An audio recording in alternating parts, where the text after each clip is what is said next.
বাংলার জাগ্রত দেবী নামটা বড়ই অদ্ভুত, কিন্তু গত কয়েকশো বছর ধরে এই দেবীর মহিমায় পুষ্ট হয়েছেন অগণিত ভক্ত। দেবীর নাম শুয়োরে কালী, যার সঙ্গে জড়িয়ে আছে অজস্র অলৌকিক কাহিনী। এখানকার কালী পুজোর রীতি একটু ভিন্ন, তবে কালী ভক্তরা এতে আশ্চর্য হবেন না হয়তো, কারণ বিভিন্ন জায়গায় কালী পুজোর বিভিন্ন ধরনের রীতি প্রচলন রয়েছে। শুধু এপার বাংলাতেই রয়েছে একাধিক রীতি এবং নীতি।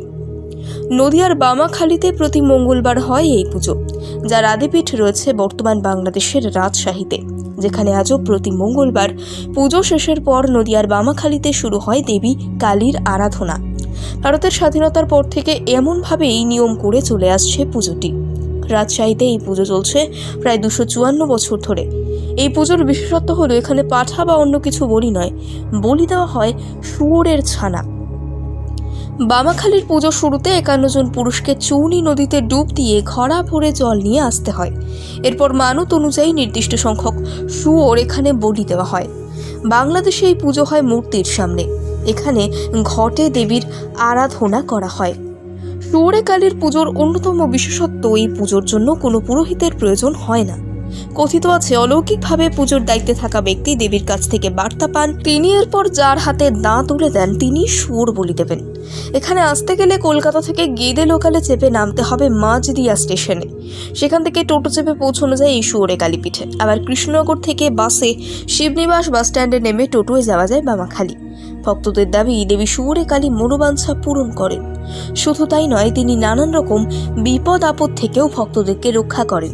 দেবী যে অত্যন্ত জাগ্রত তা এখানকার ভক্তরা দারুণভাবে উপলব্ধি করতে পারেন।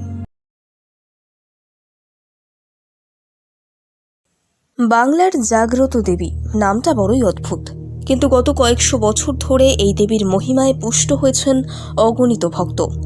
দেবীর নাম শুয়োরে কালী, যার সঙ্গে জড়িয়ে আছে অজস্র অলৌকিক কাহিনী। এখানকার কালী পুজোর রীতি একটু ভিন্ন, তবে কালী ভক্তরা এতে আশ্চর্য হবেন না হয়তো, কারণ বিভিন্ন জায়গায় কালী পুজোর বিভিন্ন ধরনের রীতি প্রচলন রয়েছে। শুধু এপার বাংলাতেই রয়েছে একাধিক রীতি এবং নীতি।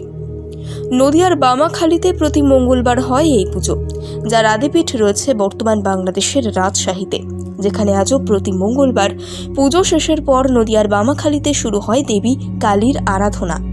ভারতের স্বাধীনতার পর থেকে এমনভাবে এই নিয়ম করে চলে আসছে পুজোটি। রাজশাহীতে এই পুজো চলছে প্রায় 254 বছর ধরে। এই পুজোর বিশেষত্ব হলো এখানে পাঠা বা অন্য কিছু বলি নয়, বলি দেওয়া হয় শুয়োরের ছানা। বামাখালীর পুজো শুরুতে 51 জন পুরুষকে চৌনি নদীতে ডুব দিয়ে ঘড়া ভরে জল নিয়ে আসতে হয়। এরপর মানত অনুযায়ী নির্দিষ্ট সংখ্যক শুয়োর এখানে বলি দেওয়া হয়। বাংলাদেশে এই পুজো হয় মূর্তির সামনে। এখানে ঘটে দেবীর আরাধনা করা হয়। শুয়োরে কালীর পুজোর অন্যতম বিশেষত্ব, এই পুজোর জন্য কোনো পুরোহিতের প্রয়োজন হয় না। কথিত আছে অলৌকিকভাবে পুজোর দায়িত্বে থাকা ব্যক্তি দেবীর কাছ থেকে বার্তা পান, তিনি এরপর যার হাতে দাঁ তুলে দেন তিনি শুয়োর বলি দেবেন। এখানে আসতে গেলে কলকাতা থেকে গেদে লোকালে চেপে নামতে হবে মাঝদিয়া স্টেশনে। সেখান থেকে টোটো চেপে পৌঁছানো যায় এই শুয়োরে কালীপীঠে। আবার কৃষ্ণনগর থেকে বাসে শিবনিবাস বাস স্ট্যান্ডে নেমে টোটোয় যাওয়া যায় বামাখালী। ভক্তদের দাবি দেবী শুয়োরে কালী মনোবাঞ্ছা পূরণ করেন। শুধু তাই নয়, তিনি নানান রকম বিপদ আপদ থেকেও ভক্তদেরকে রক্ষা করেন।